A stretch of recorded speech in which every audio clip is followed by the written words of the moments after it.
Everybody, sorry for being late. We are running from one event to another, but it's here we are, and it's my great pleasure to co-host this meeting with my Egyptian colleague, the new Foreign Affairs Minister of Egypt, Bad Abdelati. This is the minister's first GSTV ministerial, and I am very pleased to be continuing the partnership with Egypt in co-leading this forum. You know that the European Union has been in the role of co-chair for 2 years, and I would like to thank all Global Counterterrorism Forum members for what has been a very fruitful cooperation. Together we have been working to keep this forum fit in responding to the global threat of terrorism, which are not unhappily decreasing, just the contrary. We have said many times that the threat of terrorism evolves quickly. The work of our forum needs to remain a driving force in developing the ways and means to prevent and counter terrorism and violent extremism wherever it happens. And we need to focus on prevention, the civilian perspective, and an inclusive approach. To achieve results, we need to engage with governments and societies to bring the most affected communities together with regional and global partners. This forum has to help. It has helped, but it has to continue helping establishing networks needed to tackle such a complex cross-border threat. We have sought to be inclusive and to focus on thematics and geographical areas where this threat is most acute. Unhappily, it's difficult to choose where this threat is more acute. It's acute everywhere. But let's choose the worst cases, the worst scenarios. And that's why we are focusing today's discussion on Africa.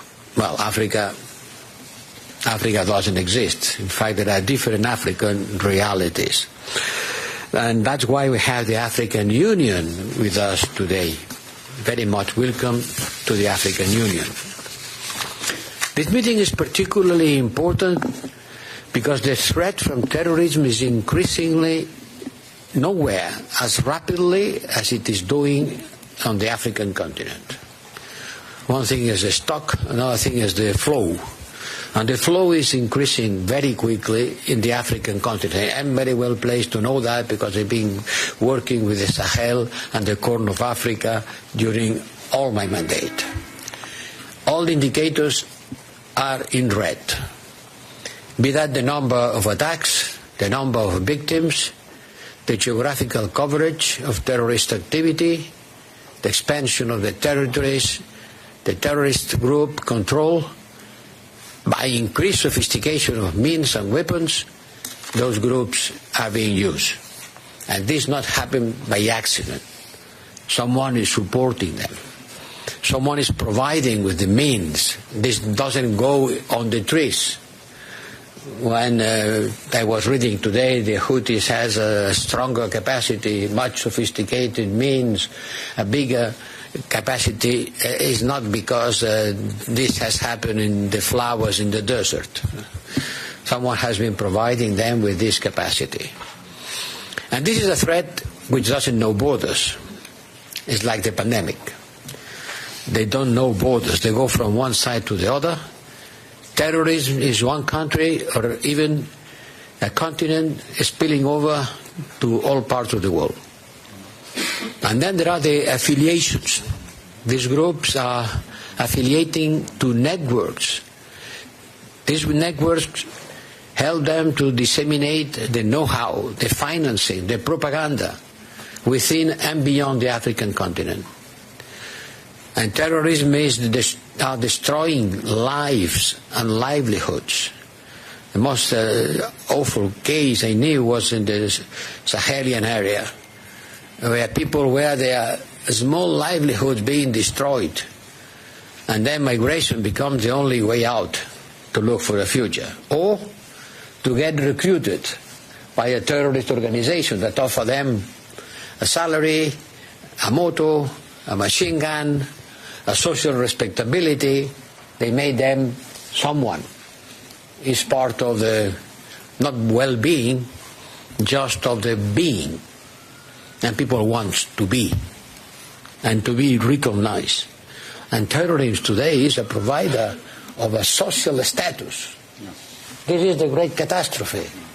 Terrorism are providing better social status than to work with peace and in peace. So we need to get to as many possible countries as possible to join forces to this threat. We agree with many African governments that the long-term solution requires addressing the root causes of terrorism. There is no magic wand. This has root causes. You cannot solve it overnight. And we have to start by equipping our partners in Africa to prevent the terrorist groups' crimes. Look at the map.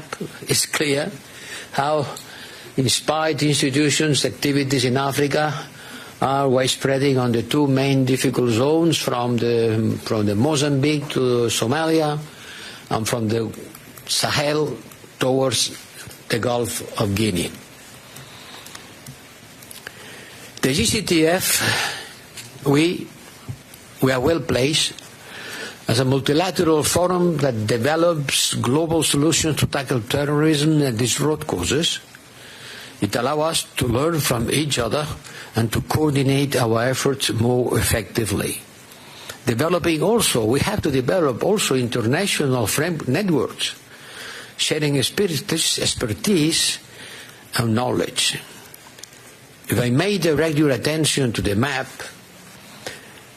you can see that the CCTF-inspired institutions are not everywhere. They are concentrated.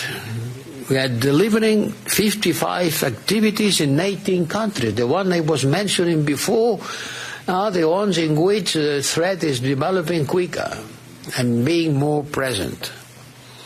I think there is room to do more to help to roll back and to prevent the contagion and the spillover of terrorism and violent extremism coming from elsewhere in the continent. So I strongly encourage you to support the tools the GCTF is placing in Senegal, in Benin, Cameroon, Democratic Republic of Congo, Tanzania, South Sudan, and elsewhere in Africa.